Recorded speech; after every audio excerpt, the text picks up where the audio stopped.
Ito yung mga iba. Yung iba. Ayan sila oh.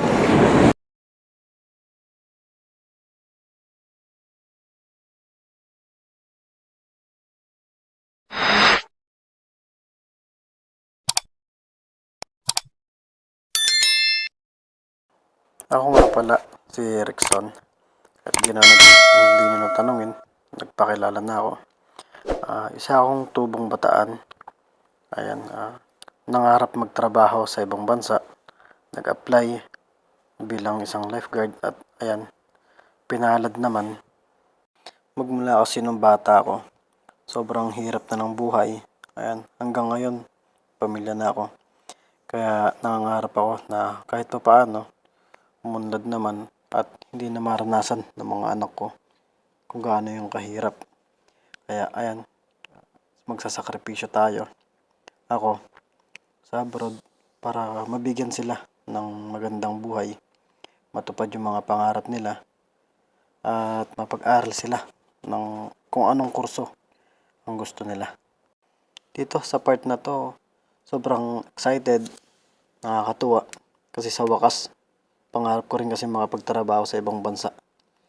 Kahit na anong trabaho dati, masaya na ako kasi naiinggit ako sa mga ibang nagtatrabaho, nakapagpadala sa pamilya, nakakatulong sa pamilya. Ayan, ngayon ako, sa tulong ng Panginoon, nakaalis na. At ako naman ang tutulong ngayon sa pamilya ko. At may balik ko ang tulong sa mga kapatid ko. At lalong-lalo na sa aking mga magulang. Pero syempre, sa kabila ng puro excitement, enjoyment, mga ganon, meron pa rin pagdududa at syempre, kirot sa puso kasi iiwan ko yung mga mahal ko sa buhay ng halos 2 taon. Dito, maranasan ko lahat ng first time. Sabi ko nga, tulad nung una, ito yung kanunahang biyahe ko sa ibang bansa. Nakakatuwa kasi makikita ko, ayan, yung mga lupa, mga building, ayan, nasa tabi ko lang, halos maabot ko na yung araw, nalampasan ko na ang ulap. Pero alam ko hindi magiging ganun kadali yung pagdadaanan kasi hindi ako nasanay sa gantong buhay na malayo sa aking mga pamilya at mahal sa buhay. Ayan, nakalipad na, wala nang atrasan. Ayan, at ngayon, ayan, lumapag na ang eroplano ang sinasakyan ko. Nakarating na din ako sa wakas dito sa Saudi Arabia. Handa na magtrabaho, harapin ang buhay, harapin ang hirap bilang isang OFW. Maranasan ko na rin yung sinasabi ng mga OFW na yung salitang sakripisyo. Maranasan ko na yung sarap ng buhay na isang OFW na nagpapadala ng pera sa pamilya. Maranasan ko na rin yung hirap din ng isang OFW na sa lahat ng pagkakataon mag-isa ka sa lahat ng celebration sa buhay na mangyayari sa pamilya mo, hindi ka nila kasama. Magiging unang Pasko at bagong taon ko na solo ko sa buhay, hindi ko sila kasama. Video call, buti na lang kahit papaano meron, pero kaya nakakatuwa na rin. Pero syempre iba pa rin sana yung magkakasama kami. Kaya yun, kailangan tiisin. Ayan, fast forward na natin. Ayan na nga pala, unang beses din ng pagbili ko sa supermarket ng Saudi. Nakakatuwa kasi sobrang dami rin ng Pilipino, pagkain ng Pilipino. Ayan, nag-enjoy talaga ako dito. Nakakatuwa talaga, sobra. At, ayan, unang kain ko dito sa mess hall ng mga worker ng company na pinagtatrabawan ko. Unang swimming pool na pagte-trainingan namin. 2 hours later. At syempre, bago pumasok, unang kain ng madaling araw dito sa Saudi. Unang sakay ng bus, papuntang pagpasok sa trabaho. Unang beses na makikita yung area, yung location ng pagtatrabaho namin. Ayan, lahat na nangyayari sa buhay ko ngayon, tulad na sinabi ko, first time. Kaya, ayan, sabik na sabik ako sa lahat ng bagay muna dito. At kailangan i-enjoy ko. Pagdating dito sa loob ng company, ayan, tulad nyan, nakababa na kami. Hanggang dito na lang halos yung maging video natin. Kasi, tulad nga sinabi ko, sa Saudi, maraming rules. Maraming bawal at kailangan natin irespeto yon. Kailangan natin makisama sa kung ano yung pinapatupad nilang batas o mga bawal dito sa lugar nila. At andito na ako sa office namin, so hanggang dito na lang. A few moments later. Ay, umiyan na. Ito yung mga tropang Sri Lankan. Sri Lanka bang? Sri Lankan friend. Ayan. Always sleep. Always sleep but no sleep. No sleep. Gugulin na naman natin sila. Hindi sila makakatulog ngayon. What's problem for you? Ha? Ah, Sit here. Problem for me. I don't sleep good. okay. Buksan na natin. Tuloy makita nyo yung kwarto namin. Ayan. Buksan na. Okay.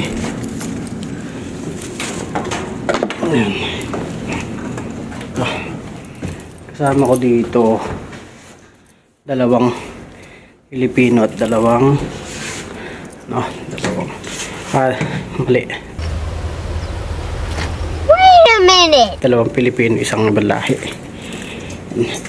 Kaya ngayon baka tulog pa siya. Ito yung kwarto ko, ang room namin.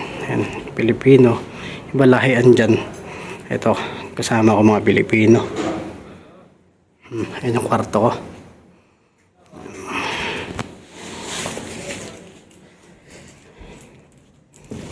Okay. Ayan, may kanya-kanya kaming cabinet. Ayan. Para lagayan ng kanya-kanyang gamit. Ayan, tingnan nyo na rin yung ano ko. Ayan, siyempre nakaayos yan at dito wala tayong aasahan na ibang mag-aayos. Wala si Mrs. Ayan, kaya matutong lahat. Ayan, siyempre may sarili kaming AC. Ayan, naka 22 tsaka sariling wifi. Ayan.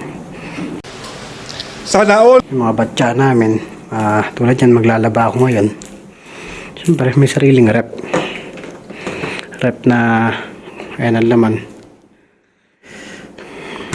Ito naman for mansanas. Oh my God! Wow!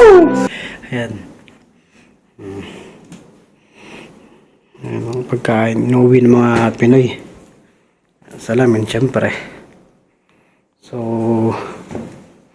ayun lang. Ayan, magandang hapon. Andito tayo sa kwarto ko. Ipakita ko sa inyo ngayon yung biyahe, yung ginagawang mga facilities doon sa amin. Halos 30 to 40 minutes na nagbabiyahe kami. At ayun, madaling araw pa lang dito, bumabiyahe na. Parang ganyan din sa Pilipinas, pero 5 oras kasi yung pagitan natin. Nauna tayo sa Pilipinas, tapos dito late, kaya tapos ang matindi pa, sobrang lamig dito sa magmula gabi hanggang umaga. Tapos pag sumikat naman yung araw, sobrang init naman, kaya ang hirap din mag-adjust ng katawan. Yan, syempre ginawa ko itong video na to para na rin sa ibang mga gustong mag-abroad. Ayan, kasi ako first time ko lang. Pag-isipan nyo mabuti, kasi ako nabigla rin ako. Kala ko ganun kadali. Huwag kayo iiyak. Ayun pa, isa pa, sobrang hirap din. Mahirap na masarap kasi mahirap kasi ang layo sa pamilya. Isang tawag mo lang ganun, hindi katulad nung andyan na, yun nga, isang tawag mo lang, andyan na agad. Dito, wala. Video call, yun. Mas madali na ngayon kaysa dati, kasi dati daw walang video call, puro text, ganun. Hindi sulat. Ngayon, makakatawag na agad tayo. So ang hirap dito kasi may time na kahit na pagod ka na, kailangan mo maglabas sa sarili mo para may maisuot bukas. Sakripisyo, pero ang sarap ng magtrabaho na at saka kumita. Pinaghirapan, tapos pagsahod papadala mo sa pamilya mo. Kaya ayun, first time kong mag-abroad. So ayun, sana mapanood ng mga may balak mag-abroad, yung mga magpa-first time mag-abroad. Sana mapanood nyo to para ayun, kapag napanood nyo to, sana makatulong. Sa mga susunod gagawa ko ng video yung sa proseso ng pagtatrabaho namin dito. Kasi sa ngayon sobrang higpit ng company na napasukan ko. Bawal ang cellphone sa loob kaya hindi natin may video.